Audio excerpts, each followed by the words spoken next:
ఓం శ్రీ గణేశాయ నమః. శ్రీమాత్రే నమః. శివాయ గురవే నమః. శ్రీకృష్ణ పరబ్రహ్మణే నమః. శ్రీరామాయ నమః. శ్రీ గురుభ్యో నమః. యా దేవీ సర్వభూతేషు శక్తిరూపేణ సంస్థితా నమస్తస్యై నమస్తస్యై నమస్తస్యై నమో నమః. ప్రియ భగవద్బంధువులారా, మన మోహనవాణి పాడ్కాస్ట్ తెలుగు ఛానల్ ద్వారా ఈరోజు దశ మహావిద్యలలో 7వ విద్య అయినటువంటి ధూమావతి దేవి యొక్క చరిత్రని అవలోకించే ప్రయత్నం చేద్దాం. శాక్తేయ సంప్రదాయంలో మన హిందూ తాంత్రిక దేవతల సమూహమైనటువంటి దశ మహావిద్యలలో ఈ తల్లి 7వది ధూమావతి అంట.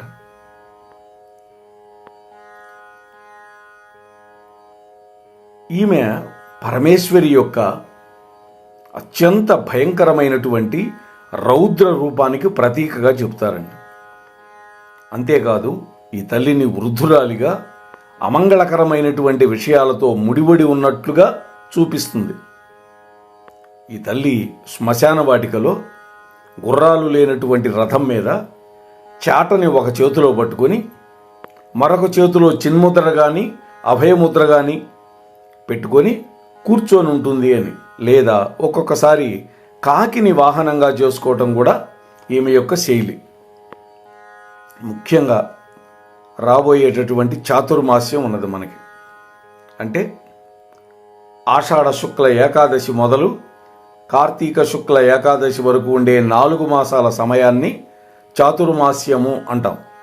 సన్యాసులు చక్కగా ఒకచోట ఉండి ప్రవచనాలు చేయటం, ప్రజలందరికీ పురాణాలు ఇతిహాసాలలో ఉండే మంచి విషయాలు చెప్పటం అనేది జరుగుతుంది. అంటే వాళ్ళు అనుష్ఠానం చేసుకుంటూ మరొక వైపు ప్రవచనాలు కూడా చేస్తారు. సన్యాసులు, పీఠాధిపతులు ఇలాంటి వాళ్ళు. అటువంటి చాతుర్మాస్య కాలంతో ఈ తల్లి యొక్క చరిత్ర ముడిపడి ఉంటుందండి. సృష్టి లయకారిణి అయినటువంటి ఈమె ప్రళయకాలంలో వ్యక్తమవుతూ ఉంటుంది. సృష్టికి ముందు సమస్తము లయమైపోయిన తర్వాత మిగిలేటటువంటి శూన్యం ఏదైతే ఉందో అది ధూమావతి మాత. అంతేకాదు, ఈమెకి ఉండేటటువంటి కురూపం అంటే చెడ్డ రూపానికి వెనకాతల కూడా ఒక గొప్ప సందేశం ఉంటుంది. అంటే నాయనలారా, కేవలం బాహ్య సౌందర్యాన్ని కాకుండా అంతర్గతమైనటువంటి సత్యాన్ని చూడండి, దర్శించండి అని ఈ తల్లి యొక్క రూపం మనకు చెబుతోంది. శుభం అశుభం ఈ రెండూ ఉంటాయి. అయితే ఈ 2 భ్రమలని దాటి ఈ ప్రపంచము యొక్క పరమజ్ఞానాన్ని ప్రసాదించేటటువంటి గొప్ప గురువు ఈ ధూమావతీ దేవి అని గ్రహించండి అంటున్నారు. ఈమె కేవలం అశుభాలకే కాదు, కరుణకు కూడా నిలయం అండి. కరుణాలయ, సిద్ధులని, మోక్షాన్ని, కోరినటువంటి వరాలన్నీ కూడా ఇచ్చేటటువంటి దేవత ధూమావతి. సహస్రనామ స్తోత్రంలో ఈ విషయం ప్రస్తావించారు. ఏది? ఈ తల్లి మోక్షదాయిని, సమస్త కోరికలను ఈడీర్చేటటువంటిది, అణిమాది అష్టసిద్ధులను కూడా ప్రసాదించే తల్లి అని. అంతేకాదు, శత్రు వినాశనానికి కూడా ఈమెను పూజిస్తారు. అలాగే ఒంటరిగా ఉండేవాళ్ళు, ముఖ్యంగా బ్రహ్మచారులు, వైధవ్యం పొందినటువంటి స్త్రీలు, సన్యాసులు, అలాగే తాంత్రికులు, వీళ్ళందరూ కూడా ఎక్కువగా ఆరాధిస్తారు. తాంత్రికులు అంటే వామాచార పరాయణులు. అలాగే శ్మశానాలు, అరణ్యాలు వంటి నిర్జన ప్రదేశాల్లో రహస్యమైన తాంత్రికమైన పూజలు జరిపిస్తూ ఉంటారు. అయితే వారణాసి క్షేత్రంలో ధూమావతి యొక్క ఆలయం ఉన్నది. అందులో ఈ తల్లిని రక్షణ దేవతగా పూజలు చేస్తూ ఉంటారు ఆ ప్రజలందరూ. అంతేకాదండి, ఇక్కడ వివాహమైన జంటలు కూడా వచ్చి అమ్మవారిని పూజించి అమ్మవారిని దర్శించుకొని తమ మనస్సుల్లో సంకల్పించిన కోరికలన్నీ పొందుతూ ఉంటారు.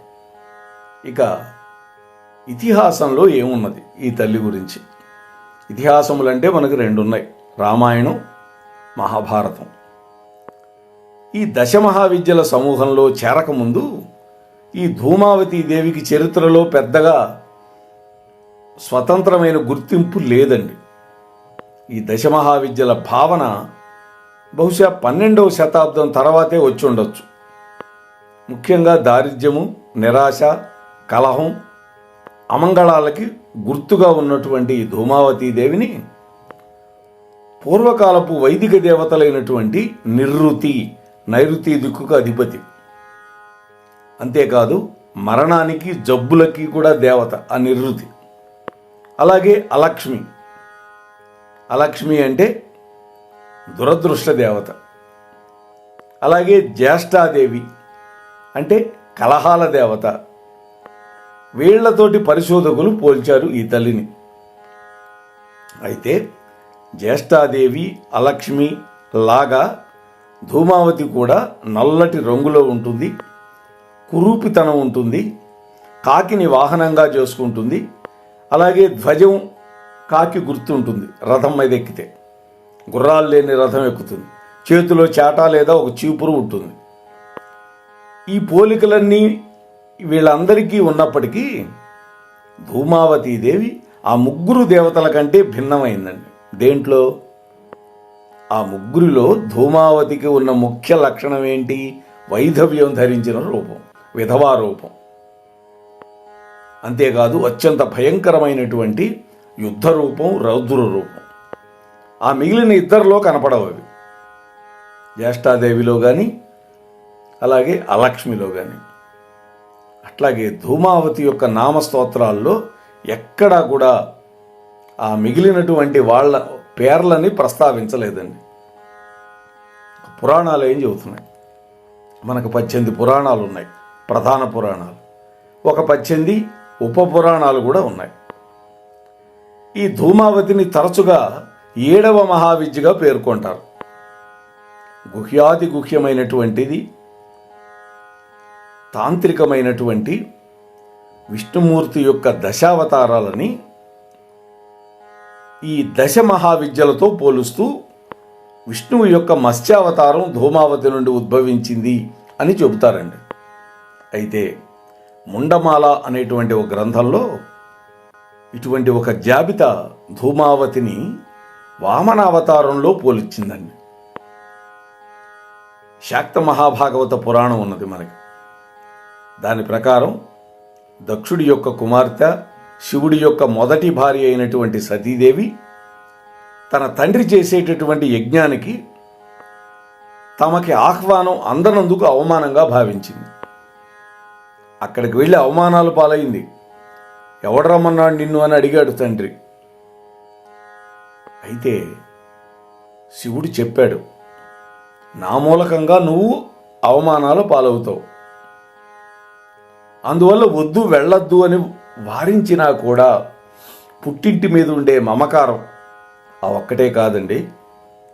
నా భర్త లేకుండా యజ్ఞం ఎలా చేస్తాడు ఈ దక్షుడు, తన తండ్రే కావచ్చు, బుద్ధి చెప్పాలి అనుకొని వెళ్ళిందండి. ఇది అంతరార్థం. అందుకని వెళ్ళటానికి నిశ్చయించుకుంది. స్వామి కూడా నందీశ్వరుణ్ణి, భృంగిరిటి వీళ్ళందరిని ఇచ్చి పంపించాడు. అక్కడ వెళ్ళటానికే నిశ్చయించుకుదా శివుడిని ఒప్పించలేకపోయింది. ఎంత అడిగినా వద్దు అన్నాడు. ఎందుకంటే తన భార్య అవమానాలు పాలు కావడం ఆయనకి ఇష్టం లేదు. కానీ ఆమె కోపం వచ్చింది. ఆగ్రహించినటువంటి సతీదేవి తాను 10 రూపాలుగా మారిపోయింది. అవే దశమహావిద్యలు. అలా రూపాంతరం 10 రూపాలు ధరించి శివుణ్ణి 10 దిక్కుల నుండి చుట్టుముట్టింది. ఇది మనకి శివపురాణంలో కనపడదు. దేవి భాగవతంలో కూడా ఈ విధంగా లేదండి. కానీ శాక్తేయ పురాణంలో ఉన్నది అని పెద్దలు చెబుతున్నారు. ఈ 10 మందిలో ధూమావతి ఆగ్నేయ దిక్కులో నిలబడింది. మరొక కథనం ప్రకారం సతీదేవికి బదులుగా కాళికాదేవి, అంటే ఈ దశమహావిద్యల్లో ముఖ్యమైనటువంటి విద్య, శివుడి యొక్క భార్యగా మిగిలినటువంటి మహావిద్యల మూలకంగా మనకు కనపడుతుంది. అట్లాగే దేవి భాగవతం ప్రకారం ఈ మహావిద్యలు శాకంబరీదేవి యొక్క యుద్ధ సహచర రూపాలు అని కూడా చెప్పింది. శాకంబరీదేవికి అనుచరులు ఉన్నారు, ఆ 10 మంది ఈ దశ మహావిద్యలని. అయితే శక్తి సంగమ తంత్రం అనేటువంటి గ్రంథంలో ఒక కథనం ప్రకారం దక్షుడు చేసిన యజ్ఞంలో సతీదేవి ఆత్మాహుతి చేసుకుంది. ఆ సందర్భంలో ఆమె శరీరం కాలిపోతూ ఉన్నది. అప్పుడు వచ్చినటువంటి తీవ్రమైనటువంటి దుఃఖపూరితమైనటువంటి ధూమం నుండి నల్లబడిన ముఖంతో ఈ ధూమావతీదేవి ఆవిర్భవించింది అని. అంటే ఈ తల్లి సతీదేవి యొక్క శేషరూపంతో కూడినటువంటి అవమానానికి గురైనటువంటి ఆగ్రహావతారం. ప్రాణతోషిణి తంత్రము అనేటువంటి దాని ప్రకారం ధూమావతి విధభావ రూపం వెనక ఒక కథ మనకు కనిపిస్తుంది. ఒకసారి సతీదేవి తనకు ఆకలిగా ఉంది, ఆహారం కావాలి అని శివుణ్ణి అడిగింది. వాస్తవానికి ఆ తర్వాత ఆమె అన్నపూర్ణాదేవి. శివుడు భిక్షాపాత్రతో ఆమె దగ్గరే అడుక్కొని తిన్నాడు కదా. కానీ ఒక లీల చేయాలనుకున్నారు వాళ్ళిద్దరు. ఎందుకని? దశమహావిద్యలలో ఒక విద్య రావాలి. అప్పుడు శివుడు కావాలని నిరాకరించాడు. ఆమె తన తీవ్రమైన ఆకలిని తట్టుకోలేకపోయింది, శివుణ్ణే మింగేసింది. ఆ తరువాత శివుడు అడిగాడు, ఏమిటి నువ్వు చేసిన పని? నేను నీ గర్భంలో ఉన్నాను, నేను ఎలా బయటికి రావాలి అన్నాడు. అప్పుడు శివుడిని బయటికి రప్పించడం కోసం ఆమె వాంతి చేసుకుంది, వమనం ఉమ్మి వేసింది. అప్పుడు శివుడు బయటకు వచ్చాడు. అప్పుడు శంకరుడికి కూడా కోపం వచ్చింది. ఆమెను తిరస్కరిస్తూ, నువ్వు ఈ విధంగా భర్తని మింగేశావు కాబట్టి, లేకుండా చేశావు కాబట్టి విధవా రూపాన్ని ధరించు అని శపించాడు. మరొక కథనం ప్రకారం పూర్వం శుంభనిశుంభులనే రాక్షసులతో యుద్ధం చేస్తున్నప్పుడు దుర్గాదేవి ధూమావతీదేవిని సృష్టించింది. ఎందుకని? ధూమావతి అంటే ధూమం, పొగ. రాక్షసులకు ఊపిరాడకుండా చేసేటటువంటి ఒకానొక ఘాటైనటువంటి ధూమాన్ని సృష్టించి వాళ్ళను ఓడించగలిగినటువంటి సామర్థ్యం ఉన్నటువంటి ధూమావతీదేవిని సృష్టించింది. ఆ తల్లి ధూమావతి అని పేరు పెట్టి పంపించింది. ఆ ధూమావతి వచ్చి పొగనంతా వ్యాపింపజేసి ఆ రాక్షసులందరికీ ఊపిరి సలపకుండా చేసి అమ్మవారి చేత చచ్చేటట్టుగా చేసింది. అయితే ధూమావతి తంత్రం ప్రకారం ఈ తల్లి ఎలా ఉంటుంది? ఒక వృద్ధురాలుగా, ఒక కురిపిపోయినటువంటి వైధవ్యం పొందిన స్త్రీలాగా ఉంటుంది. అంతేకాదు పొడవుగా ఉంటుంది, సన్నగా ఉంటుంది, చూస్తే రోగగ్రస్తురాలిగా కనపడుతుంది, పొగరంగులో ఉంటుంది, ఆభరణాలు ఏవి ఉండవు ఒంటి మీద, బట్టలు మురికి పట్టి ఉంటాయి, వెంట్రుకలు విరబోసుకొని కనిపిస్తుంది, ముక్కు వంకరగా ఉంటుంది, కోరపళ్ళు రాలిపోయి ఉంటాయి, వేలాడే స్తనాలు, భయంకరమైన కళ్ళు చింతనిప్పుల్లాగా ఉంటాయి. అది ఈ తల్లి యొక్క రూపం. అంతేకాదు ఒక చేతిలో చేట పట్టుకుంటుంది లేదా చీపురు, మరొక చేతిలో వరదముద్ర లేదా చిన్ముద్ర ధరించి ఉంటుంది. గుర్రాలు లేనటువంటి కాకి గుర్తు ధ్వజంగా ఉన్నటువంటి రథం మీద ఈ తల్లి ప్రయాణం చేస్తుంది. ప్రపంచ సారసార సంగ్రహం అనేటువంటి గ్రంథం ప్రకారం ఈ తల్లి నల్లగా లేదా మేఘాల రంగులో ఉంటుంది. పాములను ఆభరణాలుగా ధరిస్తుంది. శ్మశానంలో ఉండే చిరుగుగుడ్డలని వస్త్రాలుగా ధరిస్తుంది. ఈమె చేతుల్లో ఒక ఈటె, కపాలం ఉంటాయి. మరొక వర్ణంలో ఈమె చేతిలో చీపురుకట్ట, చాట, కాగడ, గద కూడా ఉంటాయని చెప్పింది. శాక్త ప్రమోద గ్రంథం ప్రకారం ధూమావతికి ఉగ్రమైనటువంటి యుద్ధ లక్షణాలు ఉంటాయండి. ఈమె నోటితో ఎముకలను కొరుకుతూ భయంకరమైన కరకర శబ్దాలు చేస్తూ కపాల మాలికలను మెడలో ధరించి చండముండాసురులనే రాక్షసుల యొక్క శవాలని నములుతూ రక్తము మద్యము కలిపినటువంటి మిశ్రమ పదార్థాన్ని తాగుతూ మరణానికి సంకేతంగా యమధర్మరాజు యొక్క ఆ యొక్క దున్నపోతు యొక్క కొమ్మును కూడా ఈమె ధరిస్తుంది. ఇది సాధారణంగా దరిద్ర వృద్ధ రూపంలో ఉండే ధూమావతిని కొన్ని చిత్రపటాల్లో చాలా భిన్నంగా అలంకారాలతో చిత్రీకరించారండి మన వాళ్ళు. 18వ శతాబ్దంలో ఈమె బూడిద రంగులో చాట పట్టుకొని కాకి లేదా 2 నల్లటి పక్షులులాగా లాగేటటువంటి రథం మీద ఉన్నప్పటికీ సంప్రదాయానికి భిన్నంగా ఈ బొమ్మలో వాళ్ళు ఏం చేశారు, బంగారపు ఆభరణాలు చక్కటి అలంకారాలతో చూపించారు ఈ 18వ శతాబ్దం. అంతేకాదు ఈమెను యవ్వనవతిగా అందంగా చిత్రించడం కూడా విశేషం అండి. 20వ శతాబ్దంలో వారణాసిలో ఈమె నల్లటి రంగులో చేతిలో త్రిశూలం, కత్తి, చాట, గిన్నె కలిగి ఉన్నట్టుగా ఉన్నది. శ్మశాన వాటిక నేపథ్యం ఉంటుంది. తెల్లటి వస్త్రాలు ధరించినప్పటికీ విధవులు ధరించనటువంటి బంగారపు ఆభరణాలు, బంగారపు అంచుగల దుస్తులను కూడా ధరించినట్టు చూపించారు. ఇలా రకరకాలుగా మన వాళ్ళు చూపించారు. సరే, మహాపండితుడు కాంచీపురంలో రమణ మహర్షిని భగవాన్ అని సంబోధించినటువంటి కావ్యకంఠ గణపతి ముని ఈ దేవతని వర్ణించిన విధం ఏంటో చూద్దాం. ఏమన్నాడు ఆయన? సకల జీవులు పరబ్రహ్మములో నిద్రించేటప్పుడు అంటే లయమైనప్పుడు అన్నీ నిద్రపోతూ ఉంటాయి. పరబ్రహ్మంలో విశ్వమంతటిని మింగివేసి శూన్యముగా చేతన యొక్క లయరూపంగా భావించబడేటటువంటి ఈ తల్లిని దార్శనికులైనటువంటి కవులు అత్యంత మహిమాన్వితమైనదిగా జ్యేష్ఠురాలైనటువంటి ధూమావతిగా పిలుస్తారు అని రాశాడు. లౌకిక భ్రమలో మునిగిపోయినటువంటి ప్రాణుల్లో ఈ తల్లి నిద్ర, విస్మృతి అంటే జ్ఞాపక శక్తి లేకపోవడం, మాయ, మందకొడితనం మొదలైన రూపాల్లో ఉంటుంది. కానీ యోగులలో మాత్రం ఈ తల్లి సకలమైన ఆలోచనలను నశింపజేసే శక్తిగా సాక్షాత్తు సమాధి స్థితికి తీసుకువెళ్ళగలే రూపంగా మారిపోతుంది.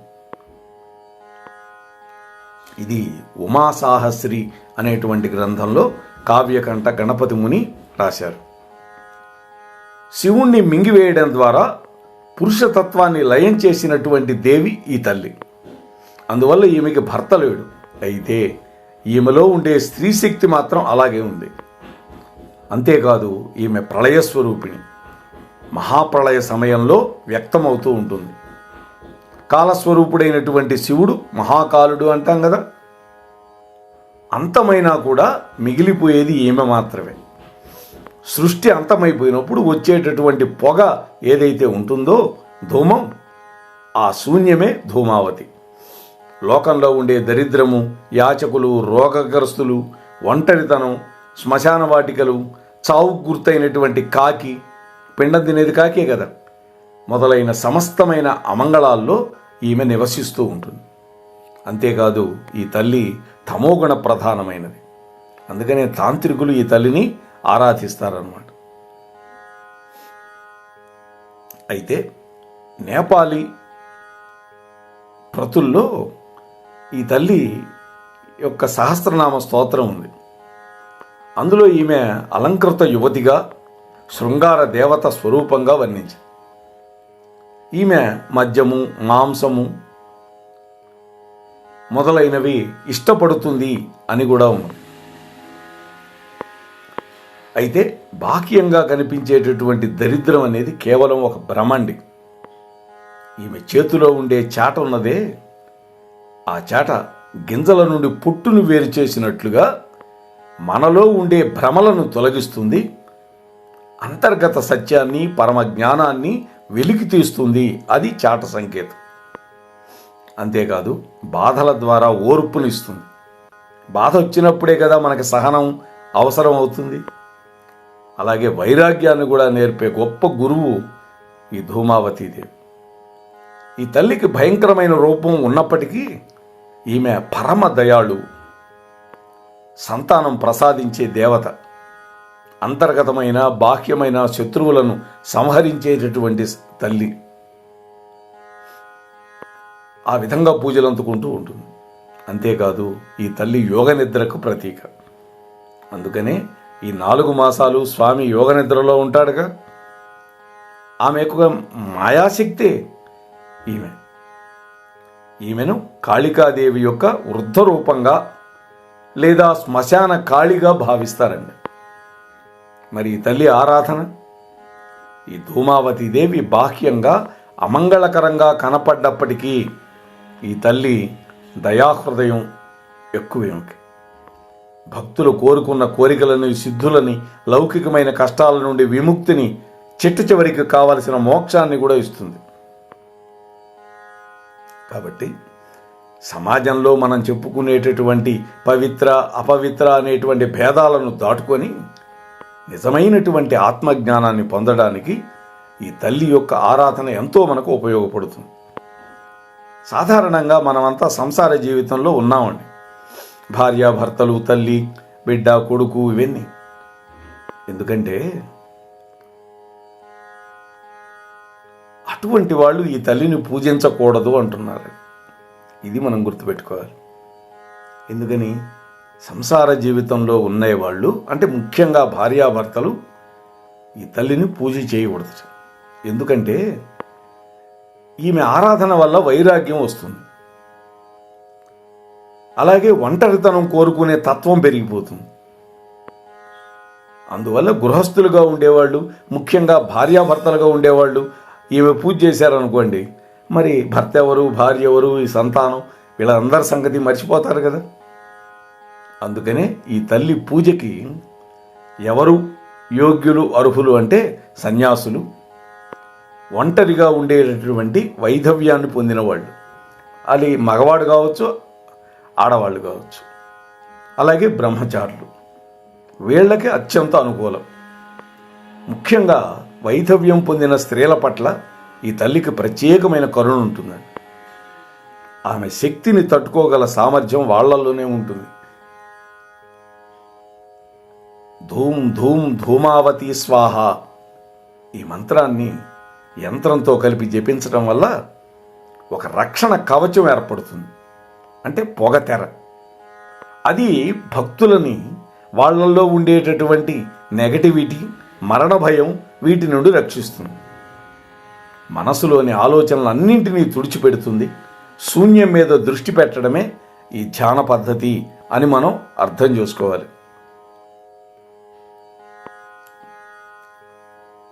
అలాగే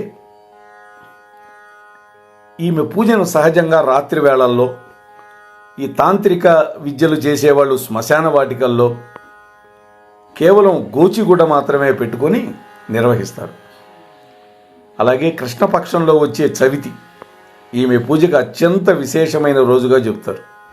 ఆ రోజున భక్తులు రోజంతా ఉపవాసం చేసి మౌన వ్రతం పాటించాలి.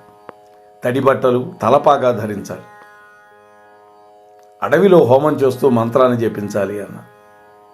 ఇవన్నీ సంసారంలో ఉండేవాళ్ళు చేయకూడదండి. అయితే ఈ ధూమావతీ దేవికి ఆలయాలు చాలా అరుదుగా ఉంటాయి. ముఖ్యంగా కాశీ క్షేత్రంలో ప్రధానమైన ఆలయం ఉన్నది ఈమెకి. ఈ ఆలయాన్ని ఒక శక్తిపీఠంగా భావిస్తారండి. ఇక్కడ విగ్రహం ఎలా ఉంటుందంటే రథం మీద కూర్చొని చాటా, చీపురు, ఒక పాత్ర చేతిలో పెట్టుకొని 4వ చేతిలో అభయముద్ర చూపిస్తున్నట్టుగా ఉంటుంది. ఈ తల్లికి పూలు, పండ్లతో పాటు కొంతమంది మద్యం, మాంసం, కొన్నిసార్లు రక్త బలులు కూడా సమర్పిస్తూ ఉంటారు. అంటే తన భయంకరమైన తాంత్రిక రూపాన్ని దాటుకొని ఒక గ్రామ దేవత లేదా రక్షణ దేవతగా మారినట్లుగా మనం భావించాలి. ఇక్కడ రక్షణ దేవతగా ఉంటుంది కాబట్టి ఈ కాశీ క్షేత్రంలో వివాహమైన జంటలు కూడా ఈమెను పూజిస్తారు. ఇది ధూమావతి దేవి గురించి కొన్ని మాటలు. కాబట్టి అటువంటి ధూమావతీదేవి దశమహావిద్యల్లో 7వ విద్య అయినటువంటి ఆ తల్లిని గృహస్థులుగా ఉండేవాళ్ళు మోక్షం కోసం ప్రార్థించాలి. అలాగే మనలో కోరికలన్నీ పోగొట్టుకోవటానికి, కోరికలే కదా మనకు ప్రతిబంధకం మోక్షం పొందడానికి. వాస్తవానికి గృహస్థుగా ఉండేవాళ్ళు మిగిలినటువంటి 3 ఆశ్రమాల్లో ఉండేవాళ్ళను పోషించవలసిన బాధ్యత ఒకటి ఉంటుంది కాబట్టి, తనను ఆశ్రయించిన వాళ్ళని పోషించవలసిన బాధ్యత ఉంటుంది కాబట్టి వాళ్ళు సంపదలు కోరుకోవటంలో తప్పు ఎక్కడా లేదండి, శాస్త్రం ఎక్కడా చెప్పలేదు.